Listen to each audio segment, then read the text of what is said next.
Bienvenue sur notre chaîne. Le Samsung Galaxy A18 s'annonce comme une mise à jour discrète mais significative de la gamme de smartphones abordables du constructeur. Plutôt que de proposer une refonte radicale ou une rupture technologique majeure, Samsung semble privilégier l'amélioration des aspects essentiels pour l'utilisateur quotidien, notamment la puissance, la qualité de fabrication et l'ergonomie générale.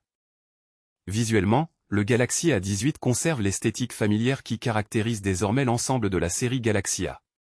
La face avant de l'appareil reste quasiment identique au modèle précédent, arborant l'encoche Infinity U pour la caméra frontale. Bien que ce choix stylistique ne soit plus considéré comme étant à la pointe face aux écrans poinçonnés modernes, il demeure une solution pragmatique permettant de réduire les coûts de production tout en offrant une large surface d'affichage. Le panneau arrière présente toutefois l'une des évolutions visuelles les plus marquantes. Au lieu des simples anneaux verticaux des anciens modèles, Samsung semble avoir adopté un module photo en forme de pilule plus épurée, conférant au téléphone une allure plus contemporaine. Il est intéressant de noter que, malgré ce nouveau design, le bloc caméra dépasse moins du châssis qu'auparavant. Avec des dimensions de 164,4 par 77,8 mm, le Galaxy A18 demeure un smartphone imposant, ce qui le rend particulièrement adapté aux utilisateurs visionnant beaucoup de vidéos, consultant les réseaux sociaux ou pratiquant le jeu mobile. Bien que Samsung n'ait pas encore officialisé les caractéristiques techniques de l'écran, on s'attend à ce que l'appareil reprenne une dalle Super AMOLED de 6,7 pouces avec une définition Full HD+, et un taux de rafraîchissement de 90 Hz. Le gain de performance pourrait constituer l'une des améliorations les plus notables de cette année.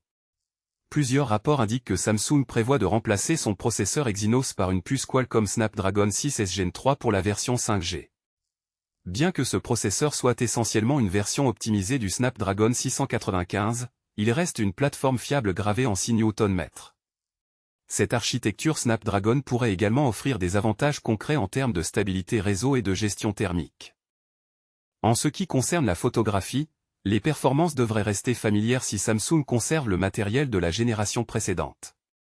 Un capteur principal de 50 mégapixels assurerait l'essentiel des prises de vue, accompagné d'un ultra grand angle de 5 mégapixels et d'une caméra frontale de 13 mégapixels pour les selfies et les appels vidéo. L'autonomie de la batterie reste l'une des grandes inconnues. Samsung équipe régulièrement ses modèles d'entrée de gamme de batterie de 5000 mAh, une capacité suffisante pour tenir une journée entière en usage normal. Cependant, la légère augmentation de l'épaisseur du boîtier alimente les rumeurs concernant l'intégration d'une batterie plus imposante. Dans l'ensemble, le Galaxy A18 s'apparente davantage à une évolution qu'à une révolution. Samsung se concentre sur le peaufinage du design et l'amélioration des composants internes tout en préservant les atouts qui font le succès de la série A auprès des budgets serrés. Sans introduire d'innovation de rupture, le Galaxy A18 possède le potentiel pour devenir un acteur majeur du marché Android abordable en offrant une expérience équilibrée, soutenue par l'écosystème logiciel de Samsung et sa réputation en matière de support à long terme.